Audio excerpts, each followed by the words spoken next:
I am Daniel Lickings, and welcome to Abstract Outside, where ideas take shape, thoughts find them, and every conversation explores the art of thinking beyond the obvious. And today I have my special guest. She is a debut author and the author of the book. It's gonna get messy, other than Miss Becca Eve Young. Yay! Welcome to Abstract. Yes, welcome to Abstract Essay, Miss Becca. And can you please introduce more about yourself, Dana, man? Absolutely. Well, I'm a former corporate strategist turned soulful entrepreneur, and now I'm an author. I help other people ditch the corporate grind and create their own dream soulful business, and also do a little speaking. Yes, and Miss Becca Eve Young, thank you so much for sharing your knowledge and wisdom to the world. And today, let's talk about from breakdown to breakthrough. So tell us, what is your book frames about getting messy as a breakthrough? Can you describe a specific nature of your grief that become the catalyst of your book? Yeah. Yeah. So, I mean, breakdowns are oftentimes just the beginning, right? Breakdowns are the moment when you realize, man, my path is not been serving me. I am not happy with where I am headed, and this isn't serving me anymore. So I usually invite the breakdowns now as like, okay, this is a wonderful signal to me that I need to change something in life. And for me, it was, having all the things the society told me I should want, right? All the societal shoulds. I should have the high flying career, the marriage, the house, the clothes, the car, the things, the possessions, the trips, and everything.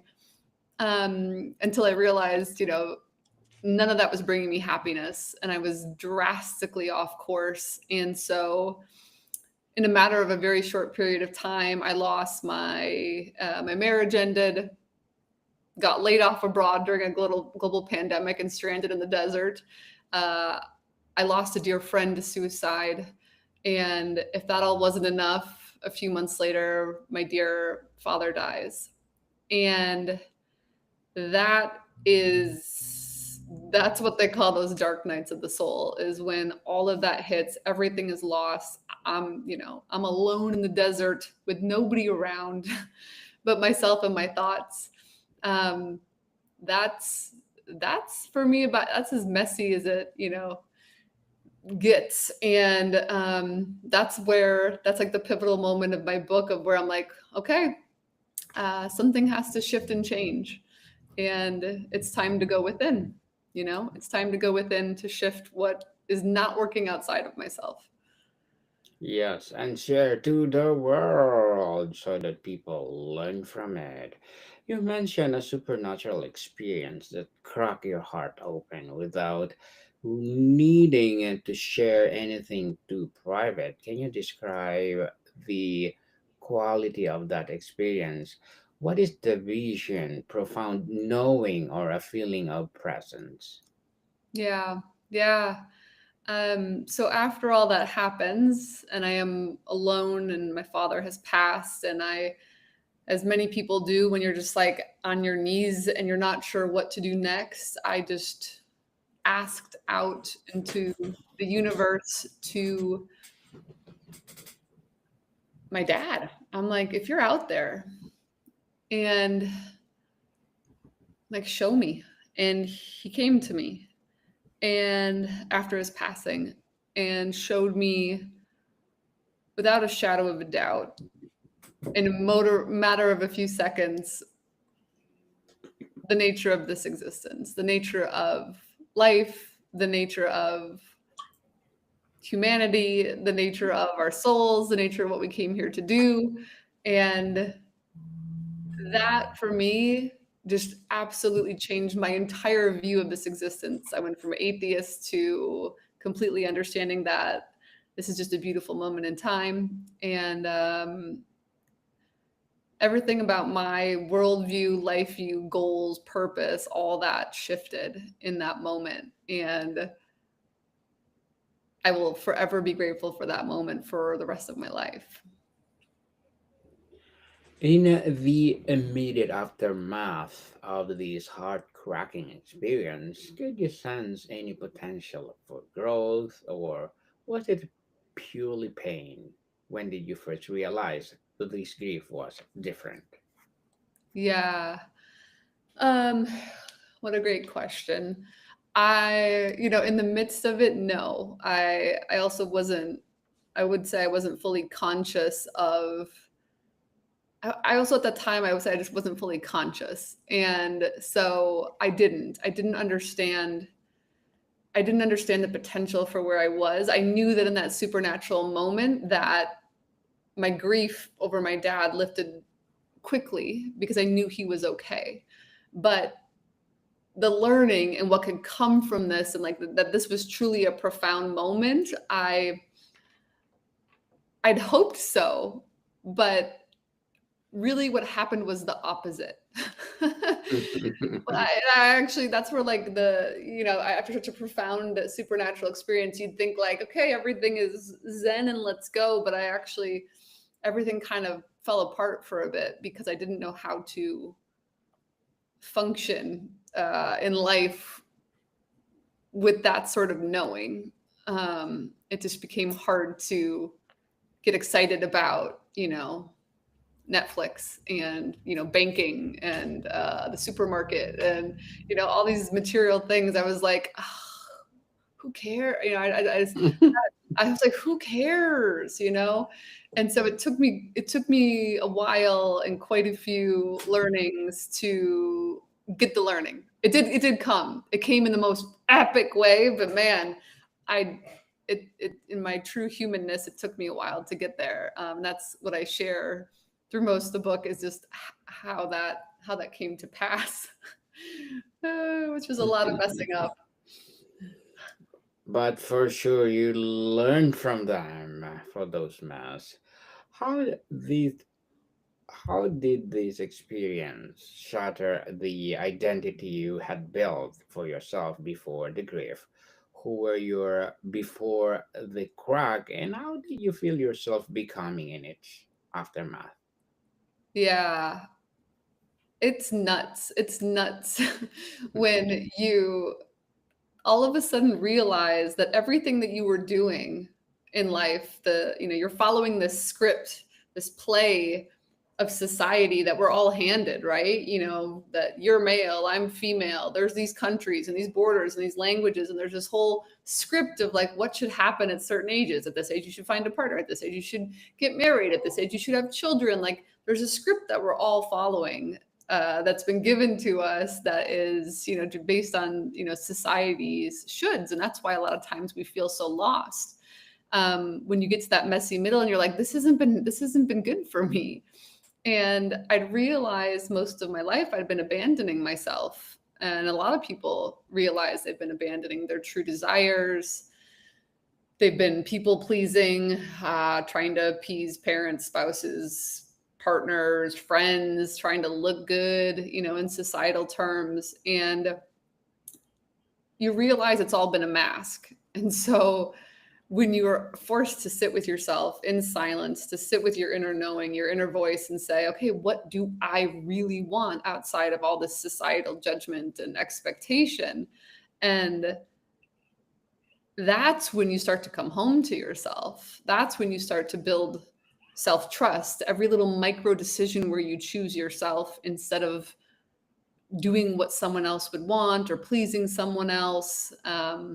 That's when you start to realize that all of that was not true, and there's an opportunity to live in a way that is really true and authentic to what you love and desire. And we all tend to please until a point, and then we realize, shoot, I really need to be doing something different. And that's when that all started to crack open for me. I saw who I had been pretending to be, and I started to really listen to my intuition and to myself.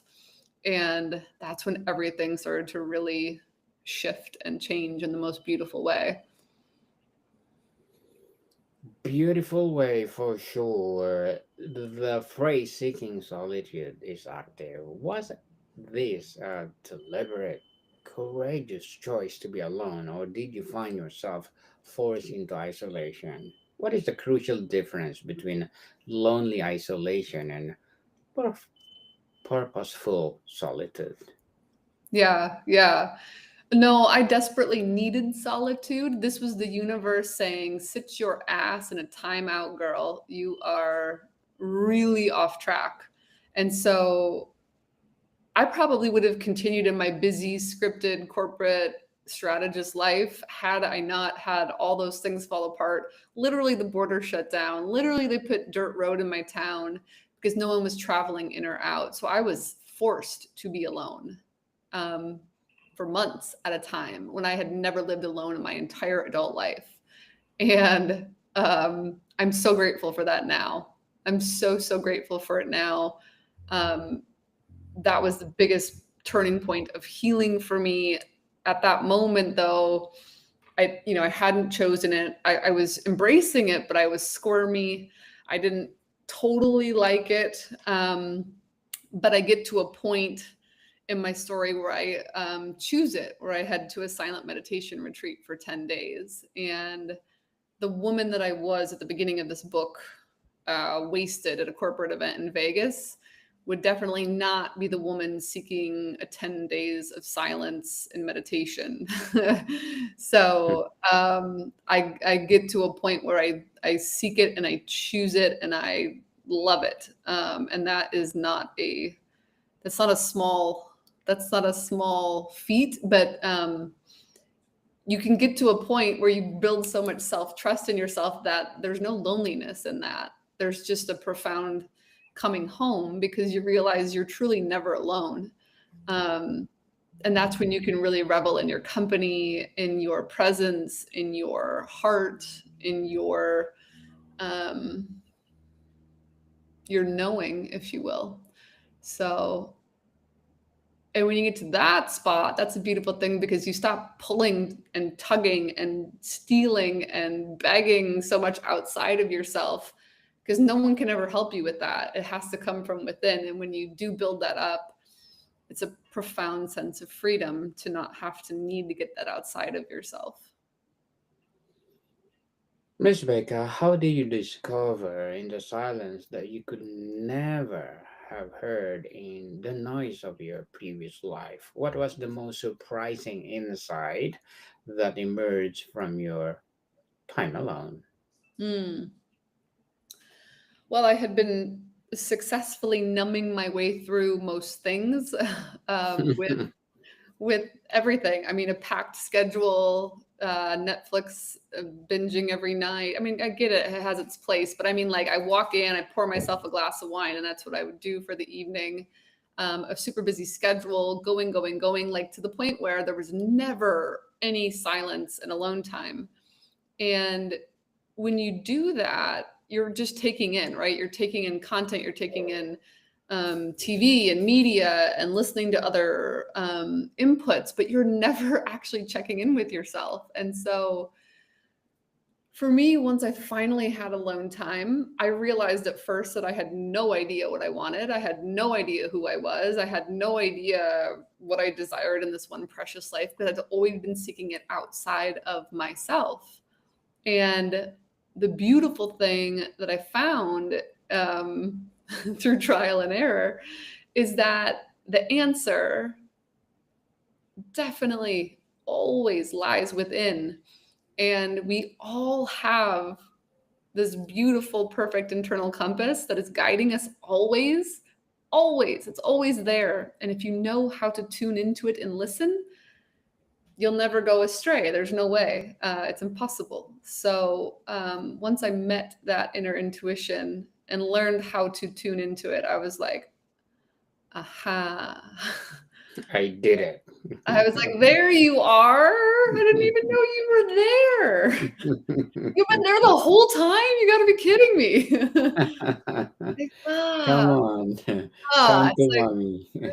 dude, I'm like, "I love you. I love you." So, how did you create a container of safety and compassion for yourself during this period? Were there specific rituals or practices that made a solitude feel like a sanctuary instead of a prison? Yeah, yeah. I, meditation first and foremost. I can't express how important it has been for my healing and awareness and connection to my inner compass. It would be impossible without it. And I know it can be a scary thing for people sometimes, like, meditation. It's like, no, meditation is messy. It's super messy. It's your mind and it's like chatter and you're all over the place. And it's like everyone thinks it's supposed to be this Zen experience, and it's not. It's not that. But that's okay. There is no like expectation or judgment on meditation. It's just being with yourself. And I started 5 minutes a day, 10 minutes a day, 20 minutes a day. Um, and what it does is allows you to have a little space between action and reaction. And that is where the magic lives, is in that space where you're able to tune into yourself before you're seeking outside or ego takes over. So meditation was magic. Cooking my own food. I know this sounds ridiculous, but I was like so busy in corporate. I would literally just run between meetings and shove a granola bar into my face and like just take out all the time. I mean, like like having my food and cutting it and chopping it and cooking it and spices, like the simplest things. Like I was terrible, right? But like me, like a 2 egg omelet and some veggies, I was like, yes. And um, getting into nature. I was walking every day, just to get out into the sunshine, appreciating the gorgeous like splendor that is nature. And I'm like, I'm like, we usually blow past it, right? But I mean, like, if you really look at nature, a flower, a bird, the detail is just absolutely, I mean, it's better than anything we've ever seen in any museum at any point in life. And so connecting with that, grounding in it, really helped my nervous system calm and come into my own knowing. Um, that was the very, very like beginning of it, right? That was like just, base camp 101. But that's where I was just, because I was used to being in fluorescent lights all day, like in elevators, and like I didn't even know when the sun came up or set, like, uh, and that much sunlight and being in nature was medicine.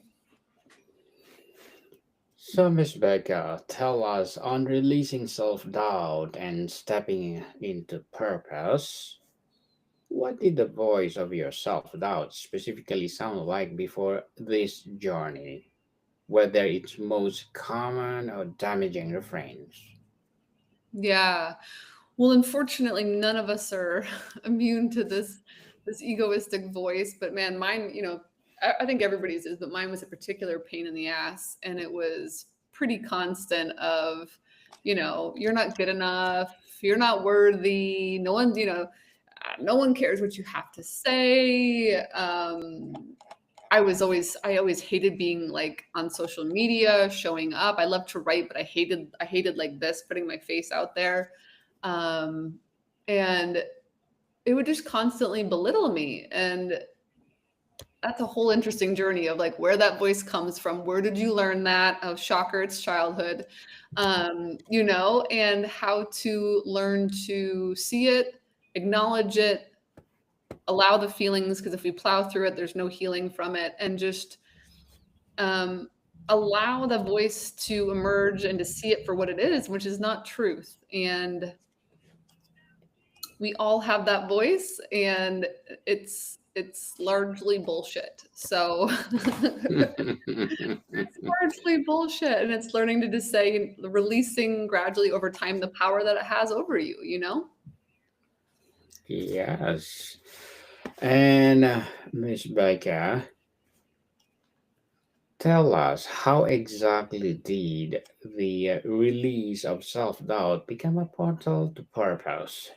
Did your Mm, purpose become clear only after the doubt was gone, or was it hidden beneath the doubt all along? ooh, another great question. Was it there all along? I think it was. I didn't think I was going to say that. I was going to say no, only when I cleared self-doubt did it appear. But that's not true because I was chatting with someone the other day and they're like, "Well, what did you want to be when you were like in elementary school?" And I was like, "I wanted to be a teacher." And I remember specifically saying, I want to be a teacher to help other people. Like I was looking at and like, wow, she gets up there and she's talking and she's helping and she's explaining and her knowledge is helping other people live better lives. And that was it. And I did all the things. I was like an interior designer. I did marketing and branding with like Fortune 100 companies, all the things, and uh, you know, had billion-dollar budgets and teams of 25 and all the things. And I think all along, I just wanted authentic, real conversations, and I really wanted to be someone that would help people live a more fulfilled life. So it was always there, but I couldn't tune into it until I let go of all the societal shoulds that were piled on my shoulders.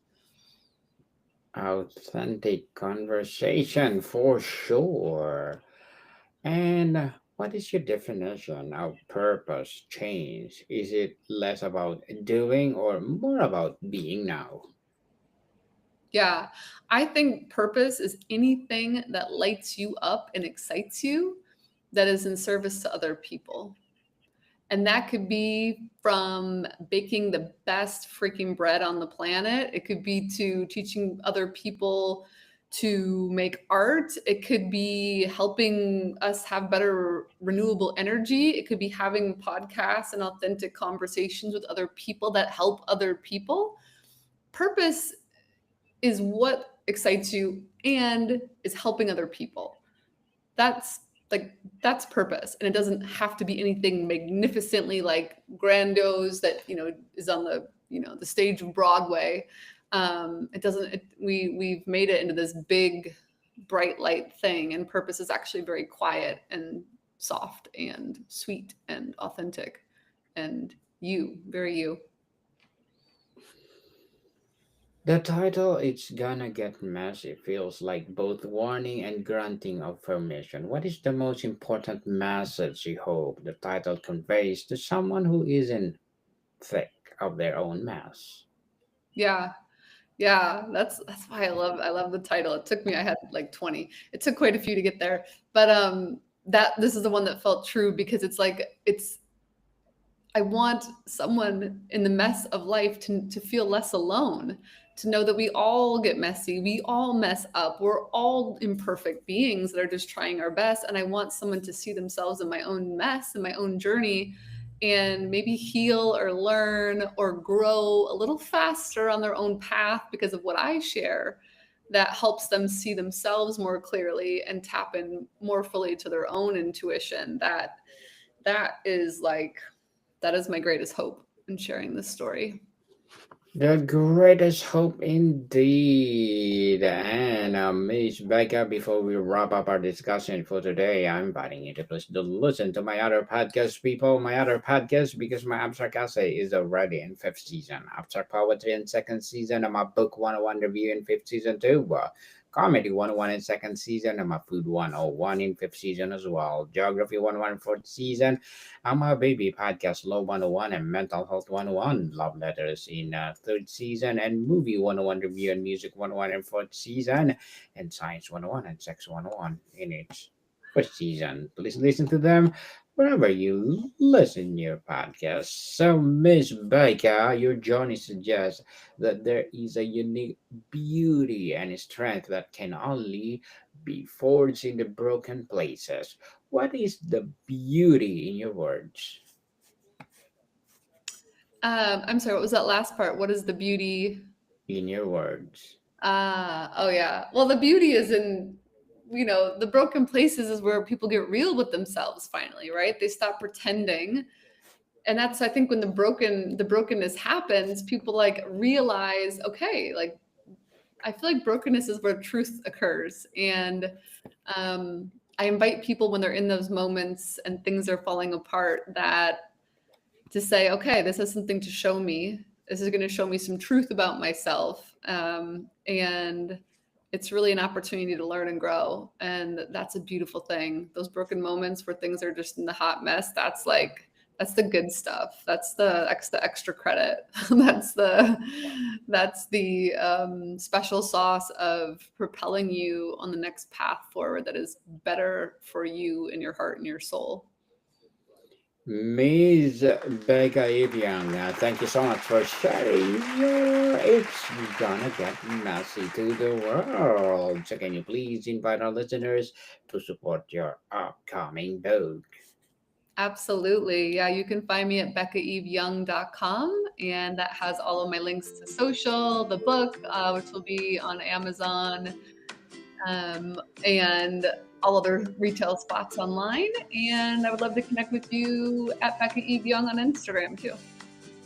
Yes, people, let's support Miss Becca Eve Young, because if you support her, for sure, more and more empowering books like this to come. So, Miss Becca, thank you so much for your time. Thank you for having me. Modcom people, see you soon.